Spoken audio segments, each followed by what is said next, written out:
ଆଜି ପରା ଆମର ଏ ଆୟୋଜନ ଆମର ଏ ଆୟୋଜନ ଅଭିନନ୍ଦନ ଅଭିନନ୍ଦନ ଅଭିନନ୍ଦନ ଅଭିନନ୍ଦନ ପଞ୍ଚାବଟି ମୁଠି ହେବ ଭାଇ ଆମର ପରଶ ମନର ବି କଥା କହେ ଏଇ ପରା ଆମ ଯଶ ଏଇ ପରା ଆମ ଯଶ ଦେଲେ ସ୍ନେହ ଆଶୀର୍ବାଦ ଶିଶୁର ହେବ ବିକାଶ ଲୁଚିଥିବା ଗୁଣ କରି ଅଚିରେ ହେବ ପ୍ରକାଶ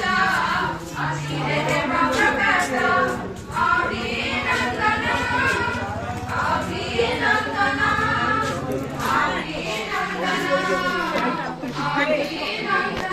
ଅଭିନନ୍ଦନ